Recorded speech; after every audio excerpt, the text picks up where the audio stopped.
او تراویح خو ګورئ چې بالکل هېڅوک پرې نه دی ټولې شپې تراویح دا د دې میاشتې یو خصوصي عبادت دی او پیغمبر علیه السلام فرمایلی دي چې چا دغه تراویح وکړلې ما قبل ټول ګناهونه په دې سره معاف کیږي ډېر لوی اجرونه او ثوابونه دي نو په تراویح کې سستی او غفلت نه د جمع د اهتمام سره روزانه تراویح کول او دې کې دام ډېره سخته کوتاهي کیږي چې زنانه په کورونو کې تراویح نه کوي زنانه پوهه کوي په دې خبره باندې دا تراویح چې په کومه درجه کې د سړو دپاره دي او مغه درجه کې دا د زنانو دپاره ټولو له سنت موکده دي او داسې کورونه دي العیاذ بالله چې زنانه به کې د 50 او د 80 کالو او چا ورته د تراویح د لمونځ د سره نه تاکید وکړو او نه یې چېرته تراویح وکړي څومره د نقصان او د ضرر خبره ده نو تراویح چې موږ په خپل هم وکړو او په خپل کور کې زنانه هم د دې پابند دي سړی یو ختم کم از کم په تراویح کې وکړي سنت طریقه هم ده او انسان چې په منځ کې تلاوت کوي په یو لفظ په عامو حالاتو کې انسان ته په عام تلاوت 10 نیکۍ میلاویږي په منځ کې 100 میلاویږي په دې 100 نیکو کې اره یوه نیکي په رمضان کې په 80 باندې شي نو چې دا ته د الحمدونه شروع وکړي او په والناس باندې ختم کړي دا څه بې انتها مال او دولت دی د آخرت نو د یو ختم خو په درست ټیک او صحیح طریقې تلاوت سره د دې موږ په خپلو جوماتونو کې خامخا اهتمام وکړو چې په دې کې موږ نه هیڅ قسمه څه پاتې نه شي اوس نه دا تیاری وکړو محنت او کوشش وکړو کلک اراده وکړو چې انشاءالله اخري عشرې اعتکاف ته به کینو د هغې دپاره چې اوس نه موږ ارادې وکړې ترتیب او نظام هم ورته ټیک کړو نو بیا به راته ناسته اسانه شي اوس نه دا سوچ او فکر وکړو چې دې کال به لیلة القدر مبارکه شپه د دې عبادت نه ضایع کوم هغې کې به محنت او کوشش کوم او رمضان المبارک کې د انسان عبادات اله قبلیږي چې د چا سره قطع تعلق نه خبرې اترې باندې نه رشته دارۍ وپالو تعلقات ټیک کو زړونه یو بل ته صفا کو ځکه چې زړونه یو بل ته صفا نه نو دا مات ګډ عبادات دا بیا نه قبلیږي او د دنیا انحماق او په دنیا کې مشغولېدل دا ډېر محدود کی که د یو انسان وس کېږي چې په دې میاشت کې د دنیا کارونه ونه کې صرف عبادت ته او دا د خپل ځان لوازمات او د خپل اهل و عیال لوازمات پوره کولی شي نو دا افضله درجه ده او که داسې نشته په ده باندې د خلکو ذمهداري دي نو بیا چې څومره حده پورې محدود کولی شي بس به قدر ضرورت دا نه چې رمضان المبارک کې بس سم سیزن کول غواړي او سمې ډېرې پیسې ګټل غواړي نه انتهایی بس د وخت د پاس کېدو کوشش او محنت وکړو د دې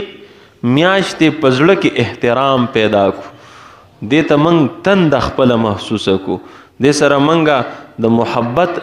او د تقدس والا معامله وکړو دا په ځان بوج ونه ګڼو د دې متعلق منفي تبصرې شروع نه کړو چې دا به کله ختمیږي او د دې متعلق لطیفي او بحثونه شروع نه کړو ورنه خدا نه خواسته د ایمانونو نه به په دې کې موږ خلاص شو یو ټایم ټیبل ځان له جوړ کړو چې دومره به روزانه تلاوت کوم دومره به استغفار ویم دومره به درود شریف ویم او دومره به صدقه کوم دومره به نوافل کوم او روزانه د هغه ټایم ټیبل موږ جایزه واخلو چې آیا هغه ټایم ټیبل باندې زه روان یم او که نه یم که ټایم ټیبل هم جوړ کو جایزه هم نه اخیستله نو په دغه صورت کې به هم بس هر څه په ځای پاتې شي او که چېرته ټایم ټیبل هم نه جوړ کړی یو ورځ به ډېر عبادت وکړو شوق به ختم شي مستقل مزاجي به پاتې نه شي نو ټوله میاشت به قیمتي نه شي نه د شروع نه داسې اعمال شروع کو چې تر د اخره پورې هغه جاري او ساري موږ وساتو مباح کارونه ډېر زیات محدود کوي بس دا د اهمو کارونو میاشت کم کارونه چې جایز هم دي او ثواب او اجر پکې نشته بس جایز قدر دي هغه کارونه ختم کوي او که چېرته ډېر ضروري دی او د ثواب او د ګناه معامله پکې نشته په مباحاتو کې دي نو په هغې کې لغونته کې زاویې نظر بدل کړي ښه نیتونه پکې پیدا کړي ښه نیتونو سره مباح کارونه په اجر او ثواب سره بدلیږي بیا د مونځ د اوقاتو مستند کلینډر د ځان سره وساتو اسم د اوقاتو نه خبرېدل د په انسان باندې فرض دی چې د روژې او مونځونه په ټیک انداز کې وشي خو یو فایده پکې دا ده چې موږ به عبادات مکمل سکون سره وکړی شو. موږ ته به پته چې سحر روجې بندېدو ته دومره وخت دی، که نفل کو که دعا کو پریشانه به نه. ماښام روجې ماتېدو ته دومره وخت دی، نو خپل عبادات به په سکون او په اطمینان سره کولی شو.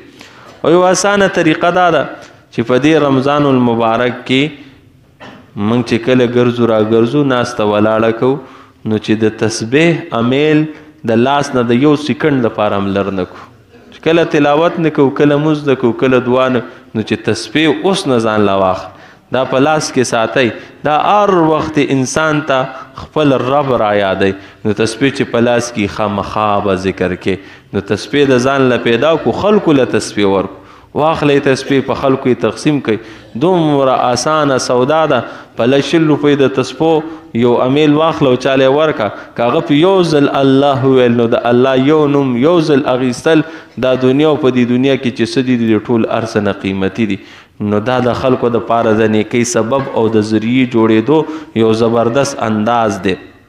بیا د هغې سره سره من خو نن سبا زندگی په دې کې تیرو چې بس جمعات ته مونځ له راسو،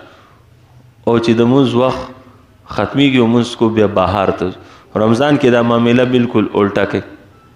بهر ته صرف ضرورت لځئ او د ضروري کارونو نه پس بس جمعات کې کښېنئ. چې جمعات کې ناستې او د مونځ انتظار کوئ، دا هم عبادت دی. که ذکر او تلاوت کوئ او که نه کوئ. او چې په جمعات کې یو انسان ناست دی چې نور اسم نه، نو کم از کم د ګناهونو نه خو بچ او محفوظ. نو اکثر اوقات دا موږ په خپلو جمعاتونو کې تیر کو. نشه یو فضول څیز دی، د انسان صحت ته نقصان او ضرر رسوي. او رمضان المبارک کې الله دا خاصیت یې چې انسان په لومړۍ ورځ باندې لږ محنت او کوشش وکړي د نشې د څیزونو نه اوښتی شي، نو د دې ګندونو د دې نجاستونو نه واوړو، د خپل جسم حفاظت وکړو، د خپل اخلاقیاتو حفاظت وکړو، او د خپل ژوند نه آرام او سکون واخلو. نو کلکه اراده، که څوک سګرټ کوي، که نسوار کوي، که چرس کوي، خدای مک او که هر څه کوي، نو بس د لومړۍ ورځې نه اسیم ټوله ورځ مني، ماښام کې ماچ، بس سبا له بیا ټیک ټاک استې چې 2 ورځې تېري. نو دغه محنت او کوشش هم په ځان وکړو، او د دغې فضولیاتو نه هم موږ ځان مکمل طور باندې وساتو. د رمضان المبارک د عباداتو خوندونه او مزې به په اصلي او حقیقي معنو کې هله موږ ته محسوسیږي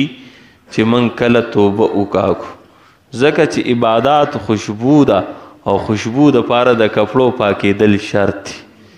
هله به د انسان له لذیذ او مزیدار خوراک هغه به والله خوند او مزه ورکوي چې لوښي پاکي. نو اوس د توبه وکاږو د ګناهونو نه. نو د رمضان المبارک انوارات دا به زموږ په زندګۍ کې انشاءالله العزیز راشي. او علماو چې کله فیصله وکړه چې رمضان دی، بس رمضان وي. په هغې باندې د تفسیرو د باسونو ضرورت نشته چې دومره هم خوړلی دي او دا هم خوړلی نه دي، او پلان کې وخوړی او موږ ونه خوړ. بس چې علماو کله ویل روژه ده، روژه به، او چې کله ویل روژه نه ده، روژه به نه. نو موږ د دې علماو د فیصلو